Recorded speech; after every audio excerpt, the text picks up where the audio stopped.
نحمده ونصلي على رسوله الكريم اما بعد فاعوذ بالله من الشيطان الرجيم رب اشرح لي صدري ويسر لي امري واحلل عقدة من لساني يفقهوا قولي ربي يسر ولا تعسر وتمم بالخير قال فما خطبكم پارہ نمبر 27 دورہ قرآن 2022 DQ 2022۔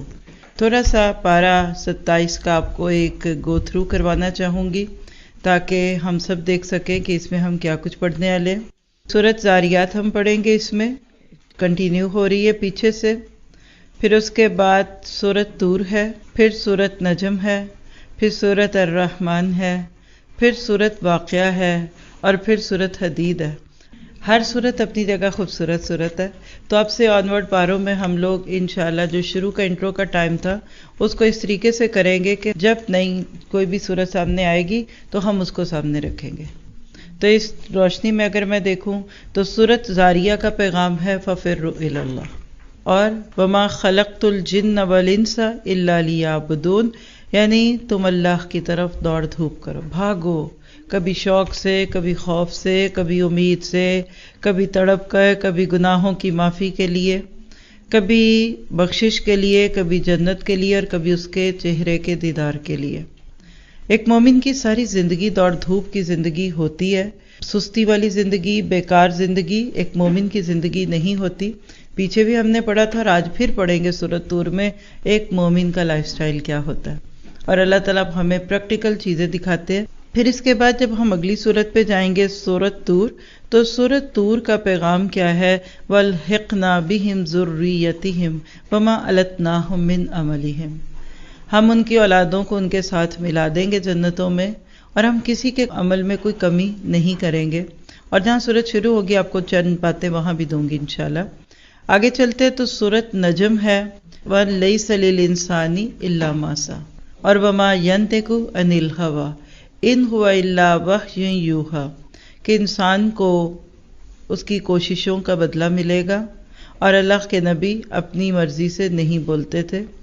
اور پھر وَلَقَدْ يَسَّرْنَا الْقُرْآنَ لِلذِّكْرِ فَهَلْ مِن مُدَّكِرٍ، اس صورت میں تکرار ہے وَلَقَدْ يَسَّرْنَا الْقُرْآنَ لِلذِّكْرِ کی، اور اللہ کرے کہ اب یہ ہمارے لیے بھی آسان ہو چکا ہو۔ پھر اس کے بعد سورۃ الرحمن وَلِمَنْ خَافَ مَقَامَ رَبِّهِ جَنَّتَانِ، اور جو اپنے رب کے سامنے کھڑا ہونے سے ڈر گیا اس کے لیے 2 جنتیں ہیں۔ خوف خدا، یہی ہے وہ چیز جو انسان کو رغبت دلاتی ہے، اور ساتھ ہی ساتھ رغبت جنت، جنت کی تڑپ، جنت کی خوبصورتیاں بلاتی ہیں بندے کو، اور جہنم کا خوف بلاتا ہے انسان کو، اور وہ کوئی کام کر پاتا ہے۔ اور فَبِأَيِّ آلَاءِ رَبِّكُمَا تُكَذِّبَانِ، کہ تم کبھی اپنی طرف نظر ڈال کر تو دیکھو رب کی اتنی نعمتوں میں سے تم کون سی نعمت کا انکار کر سکتے ہو، اور حقیقت ہے کہ ہم کسی نعمت کا انکار نہیں کر سکتے۔ اور پھر سورۃ واقعہ فَلَوْلَا إِذَا بَلَغَتِ الْحُلْقُومَ، موت کی گھڑیاں ہیں، جان کنی کا وقت ہے، اور قبر میں ٹانگیں ہیں، اور اس وقت پھر انسان کی حسرتیں ہیں۔ اور اس کے بعد پھر وہ ہے جس کو سورۃ حدید کہتے ہیں۔ پورا پارہ جس بنیاد پہ کھڑا ہے وہ سورۃ حدید ہے، جہاں سے مسبحات کی صورتوں کا آغاز ہوتا ہے۔ اور یہ کیا ہیں؟ اگر اس کو سامنے رکھ لوں تو پورے پارے میں نفاق کا علاج انفاق، بڑی سٹرونگ سورت ہیں۔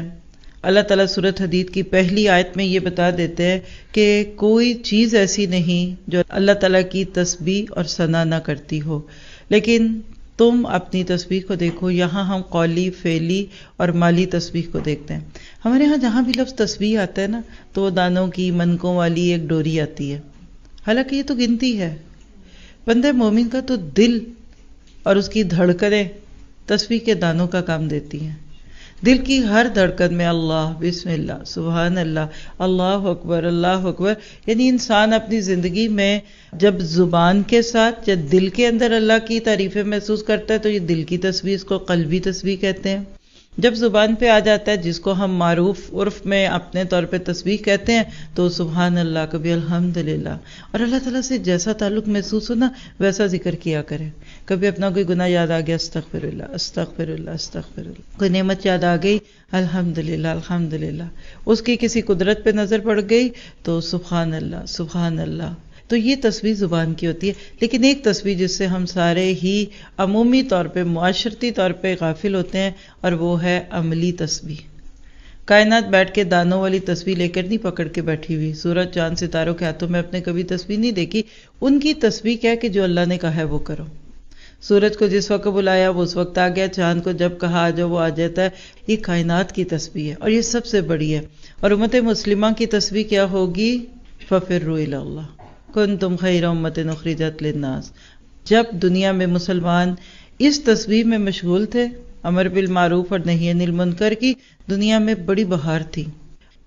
پھر اس کے بعد سورۃ حدید کی آیت 8 میں ہم دیکھتے ہیں کہ رسمی ایمان والوں کو حقیقی ایمان لانے کی اللہ دعوت دیتے ہیں کہ اگر واقعی تم مومن ہو تو تمہارے ایمان کے اثرات سامنے آنے چاہیے. اور وہ کیا ہے؟ انفقوا فی سبیل اللہ، اللہ کے راستے میں خرچ کرنا. اس پورے بارے میں آپ کو من ذا الذی یقرض اللہ قرضا حسنا کی آیت بھی دکھے گی. کون ہے جو اللہ کو قرض حسن دے؟ جس کو سن کر ابو دہدہ نے اپنا باغ دے دیا، ابو طلحہ اپنے گھر کو لے کر آگے اور اس کی چیزوں کو لے کر آگے، اور اسی طرح سے صحابہ کا عمل ہمارے لیے اب نشان راہ ہے. پھر اس کے بعد آیت 10 حدید پہ جب جائیں گے تو پتہ کیا چلے گا کہ وقت کی بات ہوتی ہے. ثواب اور درجہ دونوں کو حاصل ہوگا، فرق درجات کا ہے.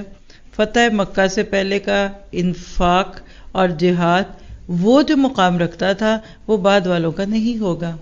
وہی مثال پہلے بھی دی ہے، جب آپ کو 1 یورو چاہیے ہو صرف اس لیے کہ آپ بس کا ٹکٹ لے سکے اور وہ نہ ہو، اور آپ کو 1-2 کلومیٹر پیدل چلنا پڑے، وہ یورو بڑا ہے یا وہ یورو بڑا ہے جو آپ کی جیب میں اور آپ کے پرس میں 200-300 یوروز پڑے ہوئے اور پھر 1 یورو پڑا ہوا ہے؟ آپ تو اس کو اٹھا کے پھینک ہی دیں گی، کسی کو دے دیں گے، چینج دے دو، یہ کر دو. دین کا کام، اللہ کا راستہ ہمیشہ ایک جیسا نہیں رہتا. آپ اکثر کرنسیز میں دیکھتے ہیں نا کہ ریٹ چینج ہوتے ہیں، کرنسی ایکسچینج ہوتی ہے، ڈالر کا ریٹ اوپر نیچے، سونے کا اوپر نیچے. یہ اکثر ہی لوگ دیکھتے ہیں، بلکہ خبروں میں بھی، خبر ناموں میں آخر میں تجارتی خبروں میں دکھاتے ہیں نا. یہ جو ڈالر اور یہ دنیا کی کرنسیز ہے نا، آپ اس کو اگر سامنے رکھیں نا اپنی سمجھ کے لیے، تو آپ کو سمجھ آنا چاہیے کہ جس چیز کی ڈیمانڈ بڑھ جاتی ہے نا اس کی قیمت بڑھ جاتی ہے، اور جس چیز کو کوئی خریدتا نہیں وہ کہتے ہیں پھر ایسے ہی لے جاؤ. سیل کیوں لگتی ہے؟ کبھی اپنے 70% سیل کا سائن دیکھا ہے؟ بالکل دیکھتے ہیں. یہ سیل کب لگتی ہے؟ جب ڈیمانڈ ختم ہو چکی ہوتی ہے یا کوئی نئی چیز آنی ہوتی ہے یا موسم بدلنا ہوتا ہے. نیکیوں کی بھی سیل کب لگتی ہے؟ جب لوگ وہ نیکی نہیں کرتے. آج کا دن 2022، سال، مہینے، دن جو مرضی گن لیجئے، جو آپ کے پاس دن ہے، جو وقت ہے، اس وقت دین کے کام کی سیل لگی ہوئی ہے کیونکہ لوگ کر نہیں رہے. اس وقت انصار اللہ بننے کے لیے، اس وقت من ذا الذی یقرض اللہ قرضا حسنا کے اوپر اپنے آپ کو فٹ کرنے کا کام گرا پڑا ہے. وقت ہی نہیں، مصروفی بڑے ہیں، خواہشات بڑوں کی ہیں، کر نہیں سب پاتے. اس وقت جو پکڑے گا نا وہ سیل پہ چیز لے رہا. کل جب دین کی بہاریں آ جائیں گی اور آئیں گی، ہمارے نبی کی حدیثوں سے پتہ چلتا ہے حضرت عیسیٰ علیہ السلام کے نزول سے ہی اسلام پوری دنیا میں غالب ہوگا. ایک سجدہ دنیا اور ما فیہا سے پیارا ہوگا. پوری دنیا میں ایک ہی دین ہوگا، اسلام. اسلام یعنی لوگ اللہ کے بن جائیں گے. اس وقت پھر اس کی ضرورت نہیں ہوگی. یہ پھر ہماری گلے پھاڑنے والی تبلیغیں اور یہ ہماری ہر وقت کی کالز کہ ادھر آ جاؤ، ادھر سن لو، آؤ قرآن پڑھ لو، آؤ کورس کر لو، ضرورت ہی نہیں پڑے گی. آج میں اور آپ بالکل ایگزیکٹلی اگر دنیا کو دیکھیں اور سیرت کو سامنے رکھیں اور ہسٹری کو دیکھیں نا، تو آج کے دور یعنی یہ 20s اور 20th سینچری میں یا 21st سینچری کا مسلمان بڑا خوش قسمت ہے. فتنے تو ہیں ہمارے ارد گرد، لیکن جب بھی کوئی فتنے آئیں گے تبھی تو پھر آپ کو موقع ملے گا نا. دیکھیں نا، جنگیں ہوئی تو صحابہ کو اپنی جان لگانے کا موقع ملا. جب دین کا کام کرنا ہوتا ہے مال کی ضرورت اسی وقت ہوتی ہے نا. اس وقت ہم سب چاہیں تو اپنے نام ابو بکر صدیق کے نام والے بنا لیں، عمر فاروق، حضرت عثمان غنی یا پھر علی رضی اللہ عنہ. اور اس کے بعد کے باقی تو سب ان کے ساتھ ہے. ہم میں سے جو چاہے اس وقت عشرہ مبشرہ میں اپنا نام لکھا لے تو بات بنتی ہے. اور جب آپ سورۃ حدید کی آیت 11 پہ پڑھتے ہیں من ذا الذی یقرض اللہ قرضا حسنا، تو ذرا یہی سمجھ لیں، کیونکہ وہ تو بالکل پارے کینڈ پہ آئے گی نا. اس وقت تو آپ جانے کے موڈ میں ہوں گے، اٹھنے کے موڈ میں ہوں گے. لیکن قرض حسن کیا ہوتا ہے؟ تو انفاق میں جب 10 چیزیں ہوں تو وہ قرض حسن بن جاتا ہے. آئیے دیکھ لیتے ہیں. نمبر 1، وہ مال حلال ہو. رزق حلال، مال حلال برکت لاتا ہے. دوسری بات، عمدہ مال ہو، ردی مال نہ ہو. پرانی کھجوریں، گری پڑی چیزیں اٹھا کر اللہ کے راستے میں دینا، اللہ اس کی بھی قدر کرتا ہے لیکن وہ ویلیو نہیں ہوتی. اور اللہ کے راستے میں دیں تو چینج اور وہ پرانا جو سب سے کالا نوٹ ہے کہتے ہیں یہ رکشے والے کو دے دو، یہ بابے کو دے دو، یہ مالی کو دے دو. نہیں. تیسری چیز، اس مال کی خود بھی ضرورت ہو اور زندگی کے آخری لمحات میں نہ ہو کہ یقول العبد مالی مالی. اللہ نے فرمایا میرا بندہ کہتا رہتا ہے میرا مال میرا مال میرا مال، یہاں تک کہ جب وہ دنیا سے جانے لگتا ہے تو کہتا اب اس کو دے دو، حالانکہ اس وقت تو وہ برسا کا تھا. تو وہ صدقہ، وہ خیرات جو اس وقت میں دوں، جب میری خواہشیں، جب میری تمنائیں ہیں، جب میری آرزویں، جب میری ضرورتیں ہیں، اور جب میں دیکھتی ہوں کہ میرے بچوں کو بھی ضرورت ہے، میرے گھر والوں کو، اور ایک مرد جو سارا دن کام کرتا ہے تو اس میں سے بچوں اور بیوی کے اوپر لگا کر ایکسٹرا وہ کہتا ہے کہ اللہ میں آپ کو دے رہا ہوں تاکہ آپ کا دین پھیلے، آپ کے اسلام کے پودے پہ بہار آئے، تو اس کی بڑی قدر ہے. اب دیکھیں نا، ایک خواہش آپ چھوڑتے ہیں، کوئی چیز 10 یورو کی آتی ہے، آپ کے لیے شاید 10 یورو کچھ بھی نہ ہو، لیکن آپ یہ سوچتے ہیں کہ یہ 10 یورو اللہ کے دین کے کسی رستے پہ لگ جائے، تو کیا آپ کے اس جذبے کے اور آپ کے ارمان کی قربانی کی قدر نہیں ہوگی؟ جب ہم نے پچھلے پارے کے ساتھ پڑھا تھا کہ صحابہ کی 5 قسم کی قربانیاں تھی، تو یہ لمحے لمحے کا جہاد ہے. بس آپ دیکھیے کہ آپ چاہیں تو 1000 یورو اکٹھا دے دیں، ایک ہی دفعہ دے دیا، وقت اور حالات کی بات ہے. لیکن اگر آپ 100 کر کے 10 دفعہ دیں گے تو 10 دفعہ دل پہ ہاتھ پڑے گا نا. ہاں یہ ہے کہ اکٹھا دینے میں اگر ایک ہی دفعہ اس کی انٹینسٹی بڑھ گئی تو اللہ اس کو قبول کر لے گا. تو ہمیشہ یہ دیکھیں اور اللہ سے یہ دعا کیا کریں کہ میرے مالک میرا مال وہاں لگوا جہاں وہ مال قرض حسن بن جائے. تو خواہشوں کے اوپر پاؤں رکھا کرے، کاغرے دیکھا آج پھر تجھے کچلا. دشمنوں کو مارنا کیا مشکل ہے؟ سب سے بڑی بات تو کیا ہے؟ جہاد بن نفس، اپنے نفس کے ساتھ جہاد کرنا. پھر اس کے بعد اگلی چیز کیا ہے کہ مستحق ترین کو دیا جائے. اب دیکھیے کہ کسان کبھی بھی اپنا خریدا ہوا بیج ضائع نہیں کرتا کہ جدھر مرضی ڈال دوں. پہلے زمین چیک کرتا ہے، پھر گوڈی کرتا ہے، پھر اس کی زرخیزی کو دیکھتا ہے، پھر موسم کو دیکھتا ہے، پھر وقت کو دیکھتا ہے، پھر کہیں جا کر بیج ڈالتا ہے تو فصل آتی ہے نا. سیم بیج اگر اس نے 1000 یورو کا خریدا اور وہ ڈال کے آ جائے کسی ایسی زمین پہ جس میں زرخیزی کوئی نہیں، یا کسی اور کی زمین پہ ڈال کے آ جائے، تو 1000 یورو تو گئے نا، مٹی میں گئے. نیڈ آف دی آور کیا ہے؟ ہم بچیوں کی شادیوں کے لیے 20-20 سال تک پیٹیاں سنبھال کے رکھتے ہیں، اپنے جہیز کے گدے، رضائیاں اور کھیس اور وہ 15-20 بیڈ سیٹ، خود شاید ہی اس میں کوئی 1-2 بچھائے، سنبھال دیتے ہیں. اور بعد میں بیٹی کہتی ہے میں نہیں لینے اتنے پرانے. وہ کہیں زنگ لگ جاتا ہے، کہیں پیٹیوں میں پانی آ گیا، کہیں وہ اس میں سیونک آ گئی، کیا کچھ ہو گیا، ضائع ہو گیا. اور کتنے لوگ سردیوں میں مارے جاتے ہیں بیچارے ٹھنڈ کی وجہ سے. آپ کی پیٹیوں میں رکھی ہوئی چیزوں کا کیا فائدہ ہوا آپ کو؟ تو وہ کہتے ہیں نا تنکا تنکا جوڑ کے گھر بناتا ہے پرندہ. کئی لوگوں کو میں نے دیکھا ہے پیٹ کاٹتے ہیں کہ اپنا گھر بن جائے. بچیوں کی شادی خاص طور پہ ہمارے کلچر میں معروف ہے، اس کے خرچے ادروائز تو بیٹوں کی ہونی چاہیے، لیکن آپ دیکھیے لوگ کتنی محنتیں کر کے بیٹیوں کی شادیوں کے لیے پیسے جمع کرتے ہیں. آپ جب یہ ساری ضروریات اپنی ذاتی زندگی کے ساتھ محسوس کرتے ہیں تو کیا اس وقت آپ کبھی اس چیز کو بھی سوچتے کہ دین کے کس کاز کو، دین کے کس معاملے کو اس وقت میرے وقت کی ضرورت ہے، میری سکلز کی ضرورت ہے، میرے جذبات کی ضرورت ہے، اور پھر بالآخر میرے مال کی ضرورت ہے. اگر صرف ہم اتنا سوچ لینا تو ہمارا ہر قرض حسن بن جائے گا.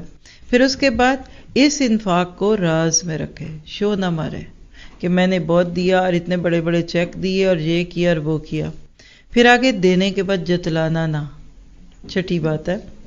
پھر برائے خدا ہو، ریاکاری نہ ہو، یعنی 1,00,000 یورو برائے اللہ سبحانہ تعالیٰ، شہرت نہیں، نام نہیں، پتہ جو ہے کہ اللہ کو دیا، جو کیجیے اللہ کے لیے کیجیے، ریاکاری دکھاوا چھوڑ دیجیے، آپ دیکھیں گے کہ آپ کے دل میں وسعت آئے گی۔ یہ مال کی محبت جو نہیں، یہ کلاگ ہے، وہن ہے۔ یہ اللہ کے نبی نے فرمایا تھا کہ ایک وقت آئے گا کہ تم وہن کا شکار ہو جاؤ گے، اور آپ کو یہ موضوع اس پورے بارے میں دیکھے گا کہ وہن کیا ہے، حب الدنیا و کراہیت الموت، دنیا کی محبت اور موت سے کراہت۔ مرنا نہیں چاہتا آج مسلمان بھی، اپنی طبیعت کے اعتبار سے کوئی بھی نہیں مرنا چاہتا، لیکن جس نے تیاری کی ہو اس کو مرنے سے کوئی چیز اگر دور کرتی ہے تو اپنے گناہوں کا غم، کہ اللہ دل تو بڑا ہی چاہ رہا ہے آگے آؤں تجھے ملوں، لیکن گناہ بڑے ہیں، پھر توبہ، پھر استغفار، اور پھر ایسی باتیں۔ پھر اسی طرح سے ایک اور شرط جو ہم دیکھ رہے ہیں، مال زیادہ دیا جا رہا ہو تو بھی اسے تھوڑا سمجھے، یہ نہ کہ میں نے بہت دے دیا۔ اور 10ویں چیز، اس مال کی خود کو بھی ضرورت ہو، یعنی اس وقت اسی کی خود بھی ضرورت ہو۔ روٹی، ہمارے والد کہا کرتے تھے ایک روٹی جب بھوک لگی ہو، پوری کھانے سے وہ پیٹ نہیں بھرتا، جو اس کو توڑ کے آدھی کسی بھوکے کو دے کے آدھی کھانے سے پیٹ بھرتا ہے۔ ہماری ضرورتیں کبھی ختم ہونی ہیں، اور اگر خاص طور پہ ایسی ضرورتیں ہوں کہ جو ہم نے لیبوریٹڈ کی ہوں، تو جب خود کو ضرورت ہو اس وقت کسی کو دے دو۔ اور صحابہ کرام ایسے ہی تھے۔ آپ نے معروف واقعہ سنا ہوا، ایک جنگ میں پانی کا ایک پیالہ گھومتے گھومتے گھومتے گھومتے پہلے کے پاس آ گیا تھا۔ ایثار، یہ مسلم معاشرہ ہوتا ہے، یہ ہے اسلامک سوسائٹی۔ اللہ تعالیٰ سے دعا ہے کہ وہ ہمیں اس پہ عمل والا بنا دے۔ پھر آیت 27 سورہ حدید میں ہم دیکھیں گے کہ اسلام ترک دنیا کا پیغام بھی نہیں دیتا، رہبانیت نہیں ہے اسلام میں، اپنی ذات کو کرش بھی نہیں کرنا، خواہشات کو کل بھی نہیں کرنا، صرف اس کو ٹیم کرنا ہے اور اس کو آگے کی طرف لے جانا ہے۔ پھر آیت 28 سے پتہ چلتا ہے کہ ہر شخص کو اس کے ایمان کے مطابق ثواب ملے گا۔